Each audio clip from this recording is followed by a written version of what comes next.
ಎರಡು ಬಲಿಷ್ಠ ತಂಡಗಳ ನಡುವೆ ಭರ್ಜರಿ ಕಾದಾಟ ನಡೆದಿತ್ತು. ಅದುವೇ ಗ್ರೂಪ್ ಬಿನ ಇಂಗ್ಲೆಂಡ್ ಮತ್ತು ಆಸ್ಟ್ರೇಲಿಯಾ ನಡುವಿನ T20 ವಿಶ್ವಕಪ್ನ 17ನೇ ಪಂದ್ಯ. ಟಾಸ್ ಗೆದ್ದು ಫೀಲ್ಡಿಂಗ್ ಆಯ್ಕೆ ಮಾಡಿಕೊಂಡ ಇಂಗ್ಲೆಂಡ್ಗೆ ಶಾಕ್ ಕಾದಿತ್ತು.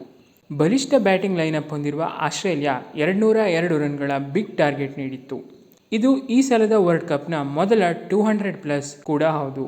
ಆಸ್ಟ್ರೇಲಿಯಾ ಪರ ಹೆಡ್ 18 ಎಸೆತಗಳಲ್ಲಿ 34, ವಾರ್ನರ್ 16 ಎಸೆತಗಳಲ್ಲಿ 39, ಮಿಚೆಲ್ ಮಾರ್ಷ್ 35, ಮ್ಯಾಕ್ಸ್ವೆಲ್ 28, ಸ್ಟೋಯ್ನಿಸ್ 17 ಎಸೆತಗಳಲ್ಲಿ 30 ರನ್ ಹೊಡೆದು 201 ರನ್ಗಳ ಬಿಗ್ ಟೋಟಲ್ ಅನ್ನು ಸೆಟ್ ಮಾಡಿದ್ರು.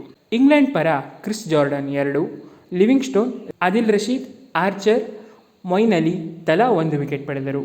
ಟಾರ್ಗೆಟ್ ಚೇಸ್ ಮಾಡಲು ಸ್ಟಾರ್ಟ್ ಮಾಡಿದ ಇಂಗ್ಲೆಂಡ್ ತಂಡಕ್ಕೆ ಒಳ್ಳೆ ಸ್ಟಾರ್ಟ್ ಅಂತೂ ಸಿಕ್ಕಿತ್ತು. ಸಿಕ್ಕಿರೋ ಸ್ಟಾರ್ಟನ್ನು ಕಂಟಿನ್ಯೂ ಮಾಡೋಕ್ಕೆ ಇಂಗ್ಲೆಂಡ್ ತಂಡದ ಬ್ಯಾಟರ್ಸ್ ಎಡವಿದರು. ಓಪನರ್ಸ್ ಸಾಲ್ಟ್ 23 ಎಸೆತಗಳಲ್ಲಿ 37 ಹಾಗೂ ಬಟ್ಲರ್ 28 ಎಸೆತದಲ್ಲಿ 42 ರನ್ ಬಾರಿಸಿ ಔಟ್ ಆದಮೇಲೆ ವಿಲ್ ಜಾಕ್ಸ್ ಮತ್ತು ಬ್ಯಾರಿಸ್ಟೋ ಬ್ಯಾಟಿಂದ ಅಷ್ಟೊಂದು ರನ್ ಬರಲೇ ಇಲ್ಲ. ನಂತರ ಬಂದ Moeen Ali 25, Harry Brook 20, Livingstone 15 run ಬಾರಿಸಿದರು. ಆಸ್ಟ್ರೇಲಿಯಾದ ಡೆತ್ ಓವರ್ ಬೌಲಿಂಗ್ ಕೂಡ ಅದ್ಭುತವಾಗೇ ಇತ್ತು.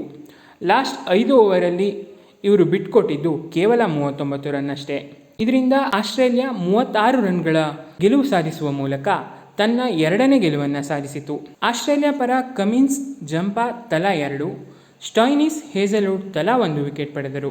ಬೌಲಿಂಗಲ್ಲಿ ಮಿಂಚಿದ ಆ್ಯಡಮ್ ಜಂಪಾ ಅವರು ಮ್ಯಾನ್ ಆಫ್ ದಿ ಮ್ಯಾಚ್ ಪ್ರಶಸ್ತಿಯನ್ನು ಪಡೆದರು. ಇಲ್ಲಿಗೆ ಈ ವಿಡಿಯೋ ಮುಗಿಸ್ತಾ ಇದ್ದೀನಿ.